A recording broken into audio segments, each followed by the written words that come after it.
Today we're going to talk about female sexual anatomy, physiology, and response.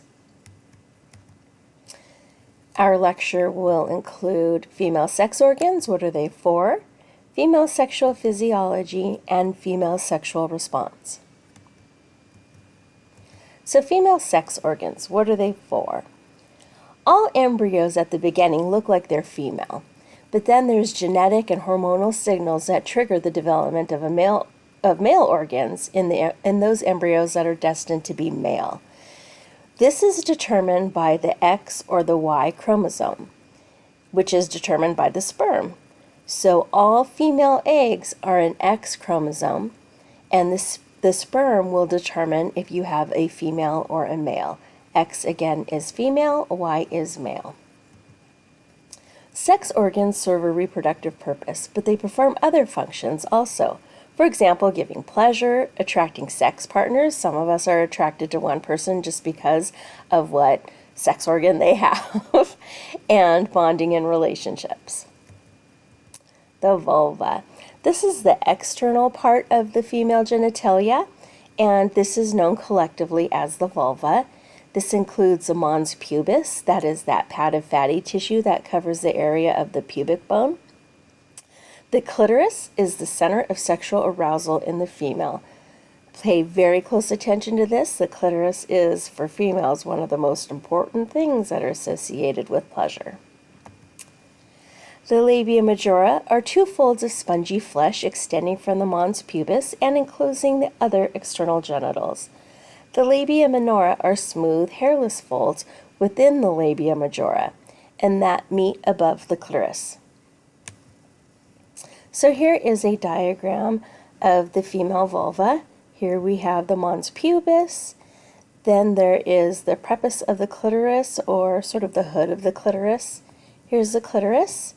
You have your labia majora, which are your outer labia, and your labia minora, which are your inner labia, right in this area.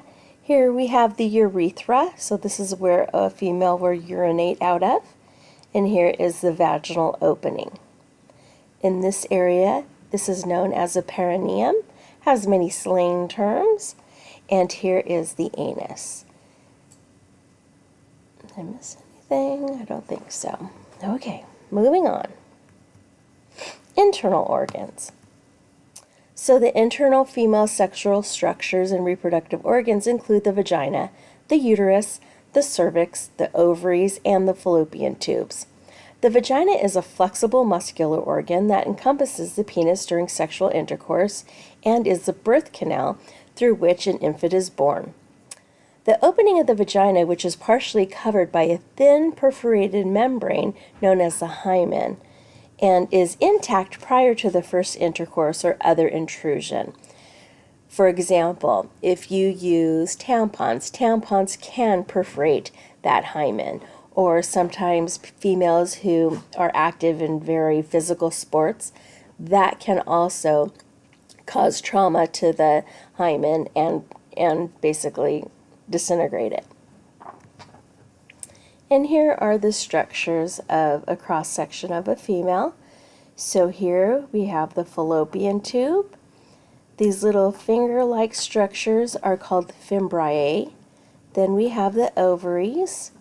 Here is the uterus. And if you take your hand right now and form it into a fist, that's about the size of your uterus. And imagine how much that grows whenever you have a baby. It's pretty amazing how it's able to stretch and encompass and protect the growing baby. The ovaries are about the size of an almond, so they're pretty small, and fallopian tubes are about the size of a spaghetti noodle. This is really important to think about when you think of how scar tissue can develop from different sexually transmitted diseases and lead to something called pelvic inflammatory disease. And it's because of those fallopian tubes being so thin, it's easy for scar tissue to develop. So next, moving on, we have the bladder. And coming off from the bladder is the urinary opening here, and this is the urethra. That's the tube that goes from the bladder to the outside of the body where you have the opening of the urethra. This is the pubic bone. We have our labia majora and labia minora. Then here is the clitoris, and you can see that there are deep nerves, so it's very deep inside of the female body. Moving on, so we have the vagina is here, about 2 inches inside of the vagina on the anterior position. So if a woman is laying on her back and you put your fingers inside of her vagina about 2 inches and pull your finger towards you, like come here, that is the approximate position of the G-spot. We'll talk about that a little bit more, but there are a little bundle of nerves that are here in on the G-spot. Riley, stop it. Sorry, I have a dog. I have 2 dogs. Riley, stop. Sorry. Next we have the cervix. So the cervix is at the opening of the uterus. This is what stays nice and tight and closed, and again helps to protect the growing fetus inside of the mother. The cervix is made out of a cartilage type of material that if you feel the end of your nose, that is what the cervix feels like. So then where's my little arrow? Here we go. Here is the rectum and the anus. Make sure I didn't miss anything. The hymen. The hymen is located approximately about in this area here. Again, it's a membrane that covers the opening of the vagina. The G-spot. So I guess I already covered this. In terms of the reality of, is there really a G-spot? There's a lot of controversial research, but most points to the reality that there is a G-spot. And again, here is a woman, let's say she's lying on her back, and you put your fingers about 2 inches into the vagina, and you'll feel a little bump type of feeling, and that's where there is, where the G-spot is. Okay. So there is a difference in terms of orgasm. So you need clitoral stimulation.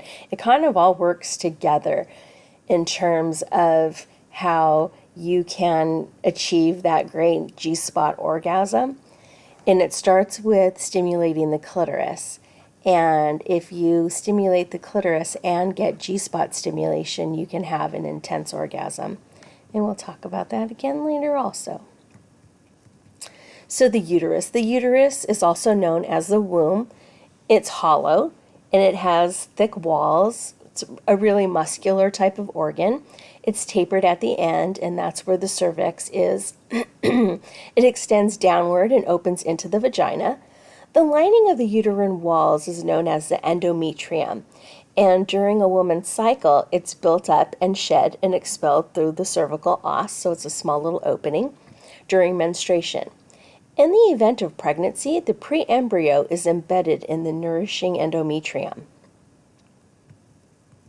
Your ovaries, so they're on one, you have a pair of ovaries, one on each side of the uterus, and they are known as the female gonads. These organs produce gametes or sex cells that contain the genetic material necessary for reproduction. At the top of the uterus are the fallopian tubes or uterine tubes. They extend toward the ovaries but are not attached to them. The funnel-shaped end of each fan fingers out, and those are called fimbriae, which I showed you in the previous diagram, and they drape over the ovary. During ovulation, those fimbriae they're not attached to the ovary, they just sit over them, and they will cause sort of a little current that will pull the egg into the fallopian tube. Next, we'll talk a little bit about the female breast. So The reproductive function of the breast is to nourish the offspring through lactation and milk production. A breast is composed of fatty tissue and about 15 to 25 lobes that radiate around the nipple. Alveoli within the lobes are what is responsible for producing milk. And they are around the nipple, and then around the nipple is a ring of darkened skin called the areola, and then here is the nipple. So here we have the cross-section of a breast where we have those lobes. Here are the milk ducts. So when a female is lactating, and if you were to squeeze the breast, the milk doesn't come out of just one central protruding hole that comes out of the nipple, but several little holes that come out of the nipple.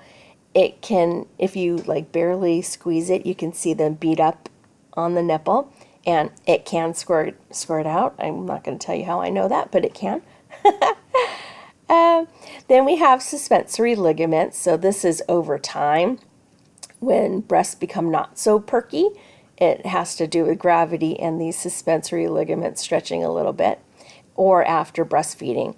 Breastfeeding does your breasts in as well. Here we have your ribs and the chest wall. So whenever somebody has a breast augmentation, the implants are typically placed behind the chest wall to give a more realistic look. And then here is a diagram of what the alveoli inside of those lobes looks like. Female sexual physiology. So hormones are chemical substances that serve as messengers traveling through the bloodstream. Hormones produced in the ovaries are estrogen, which helps to regulate the menstrual cycle, and progesterone, which helps to maintain the uterine lining. At birth, the human female's ovary contains approximately 400,000 to 700,000 female gametes, so you are born with as many eggs as you will ever have. Over time, those eggs begin to disintegrate. You ovulate, obviously some women, for example, in twins can ovulate 2 eggs at once, either one from each ovary, or one ovary could ovulate more than 1 egg. Also, if a woman is undergoing fertility treatment, there are medications that can help to encourage a woman's ovary to ovulate more than 1 egg. During puberty, hormones trigger the completion of oogenesis and the production of the oocytes, or the eggs, commonly known as ova as well. So here's a diagram of hormones. So during a woman's cycle, there are 5 hormones that are responsible for triggering the different things that happen in a woman's body. So there's estrogen, progesterone, gonadotropin releasing follicle stimulating luteinizing hormones. So there's LH, estrogen, progesterone, and FSH. At different times during your cycle, these hormones will peak, and that will help to trigger ovulation. So during this time, you have your LH that is elevated, your estrogen is elevated, and then right after ovulation, your progesterone is elevated. During pregnancy, if conception were to take place during this time, what will happen is your progesterone levels will continue to rise and stay high. They won't go back down to a lower level. Ovulation. So the activities of the ovaries and the development of oocytes for ovulation is what helps to expel that oocyte. And it's described in 3 different phases, which lasts about 28 days long. So in this diagram, you can see here's the follicle, and it's expelling the ova. During ovulation, which is day 1 is your first day of menstruation. And as time progresses, these follicles will start to develop. The follicle will enlarge. Here's the ovum. Here is the Graafian follicle, so it's almost ready for ovulation at day 14 to 16 approximately, and this is based on a 28 to 29, 30-day cycle. The egg is ovulated from, here we go, from the follicle, so it's expelled. Then that follicle becomes a corpus luteum and then a corpus albicans. So you have these follicles that have been ruptured in your ovary. And then we will go on again to day 1, which is the first day of menstruation. If fertilization does not take place, that's when your period will start again or menstruation will begin again. The menstrual cycle. So it's divided into 3 phases.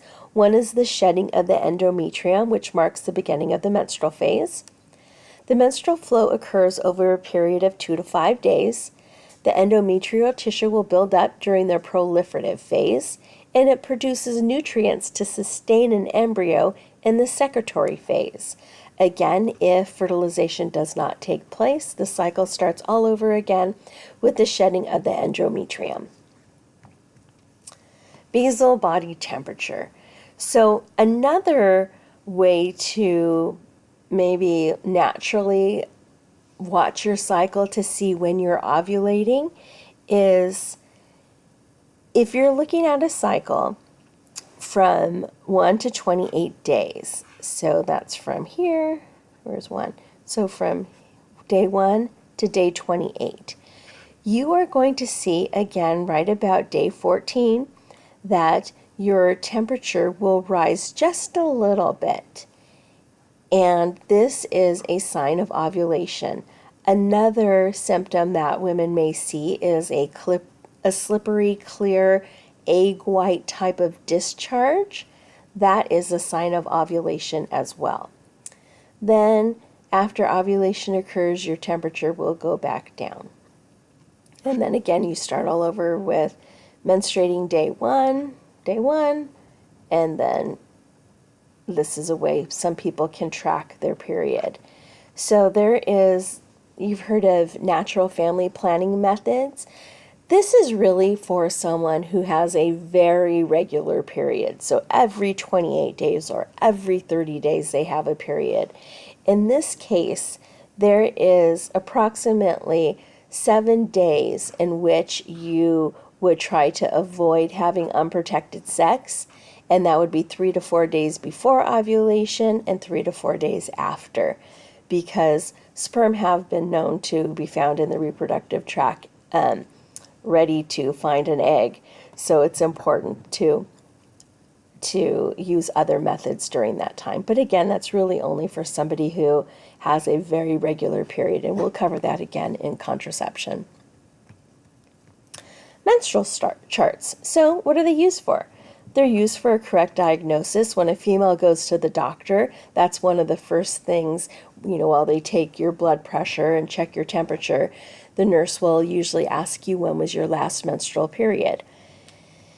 It's really important to record your precise dates of your menstruation and symptoms, especially if you want to get pregnant or avoid becoming pregnant. And so there are all kinds of cool little apps that you can use to help you track this. And then again, when you go into the doctor's office, you can let them know when your last period was accurately. Actually, having a healthy monthly cycle is a form of, or a sign of health. It's healthy to have a regular cycle. So not to mean that, if you can be between 26 days to 32 days. That's not what I mean. But just monthly, if you have a cycle, that's a very healthy thing. So if, let's say, you are having difficulty becoming pregnant, if you are under the age of 25, say, and you are having difficulty if you are having difficulty becoming pregnant after not using any type of method for a year, it's important to bring 3 months of a chart of your cycle to your physician to help determine what's going on. Menstrual synchrony. Is this something that exists or does not exist? Again, this is another thing where there's a lot of controversial research. However, women who live together swear by this. And what it is, it's a phenomenon that it has to do with the pheromones in a female that will help trigger females who live together to have a similar menstrual cycle. So everyone will be on their period at the same time or within a few days of each other.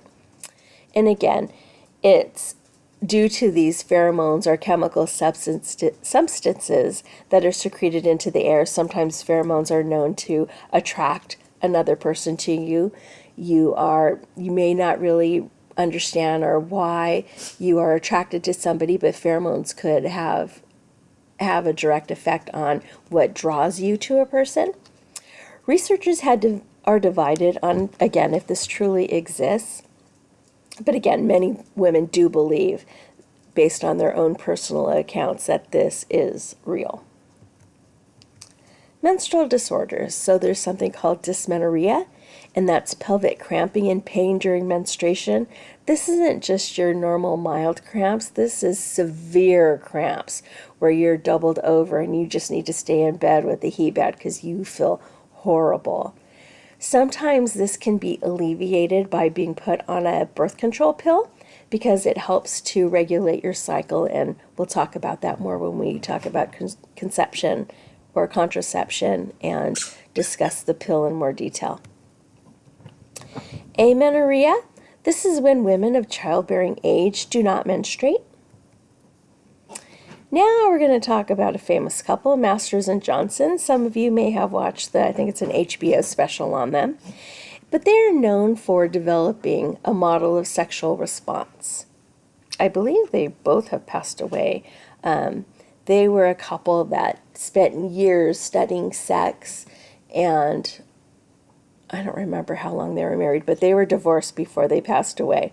But anyway, this model of sexual response is something that is still used, and it describes the significant stages of response, which includes excitement, plateau, orgasm, and resolution. There's also the Kaplan's triphasic model of sexual response that only has 3 phases, which is desire, excitement, and orgasm. So the female sexual response. For women, the first sign of sexual excitement is moistening of the vaginal walls or sweating. Your breathing and your heart rate will increase. Your nipples will become erect and the breast may enlarge somewhat. The uterus will elevate. The clitoris will retract beneath the clitoral hood. And continued stimulation will bring on orgasm, which are rhythmic contractions of the vagina, uterus, pelvic muscles, and accompanied by a very pleasurable sensation. And here is a diagram of what happens in each phase. So during excitement, the uterus will elevate. You have vaginal lubrication. The clitoris will begin to enlarge and engorge with blood. So it's very similar to a penis, except it doesn't become as large as a penis. Then we have the labia minora and labia majora will swell as well. Then in late excitement or plateau, we have the uterus beginning to elevate further. The upper part of the vagina will expand. The vaginal wall forms an orgasmic platform. The color of the labia will also deepen, and the clitoris will withdraw underneath the clitoral hood. And then here are 2 diagrams of looking at the external vulva of the female in an unaroused state and an aroused state. So in an aroused, that clitoral shaft again will swell. The labia minora will deepen in color and enlarge. Labia majora will separate from the vaginal opening. And the Bartholin's gland will secrete a small amount of fluid. And just remember, during sex, it's very important to pay close attention and spend a lot of time stimulating that clitoris. Next, we will talk about the male anatomy in our next lecture.